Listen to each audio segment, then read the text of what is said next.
இப்ப 2 நாளைக்கு முன்னாடி எஸ்ஐஆர பத்தின ஒரு வீடியோ வெளியிட்டாரு. ஸோ, அதில நெறைய விஷயங்கள் அவர் சொல்லியிருந்தாரு. அதுக்கு எதுக்கு நெறைய பேர் வந்து எதிர்ப்பு தெரிவிச்சிருந்தாங்க. இவருக்கு என்ன தெரியும்? இவரு எதுக்கு பேசுறாரு? இவருக்கு ஓட்ட சொல்ற பத்தி என்ன எல்லாருமே தெரியும்? பிஹெச்டி அப்படின்னு. முடிச்சுட்டு வந்துட்டீங்களா? ம். சொல்ற எல்லாருமே பிஹெச்டி முடிச்சுட்டு வந்துட்டீங்களான்னு கேட்கிறேன். அவருக்கு தெரிஞ்சத சொல்றாரு. உங்களுக்கு என்ன பிரச்சனை? ஆமாவா? இல்லையான்னு சொல்லுங்க தற்குறிங்களே. அவர் சொல்லக்கூடியது உண்மையா பொய்யா? அத மறுத்து பேசுங்க. கருத்தியலா மோதுங்க. வாங்க பேசுவோம்ன்னு கூப்பிடுறேன். அவர் சொல்லக்கூடியது விமர்சனங்கள் உண்மையா? இல்லையா? உண்மைதானே? நீங்க கவனமா இருங்க. இவங்க இந்த மாரி தான் ஏன் வாக்குகள வீடியோல திருடுறாங்க. வந்து பேசுறாரு? நேர்ல வந்து பேச வேண்டியது தானே? யாருக்கு ஏன் பேசுனாரு? வீடியோல மட்டும் யாரு பேசுறாரு? உங்களுக்கு பேசலல்ல? ம். உங்களுக்கு பேசலல்ல? இல்ல. யாருக்கு பேசணுமோ அவங்களுக்கு பேசியிருக்கிறாரு. உங்களுக்கு என்ன பிரச்சனைன்னு கேட்கிறேன். அததான் சொல்றேன். தாவேக்கா அப்டின்னாலே இன்னைக்கு பயம். என்ன?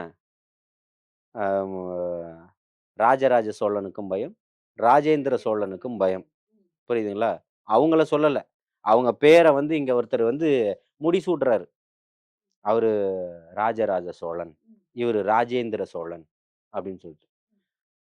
ராஜராஜ சோழனுடைய வாழ்க்கை என்ன? வரலாறு என்ன? ராஜேந்திர சோழனுடைய வாழ்க்கை என்ன? வரலாறுகள் என்ன? நீங்க யாரு?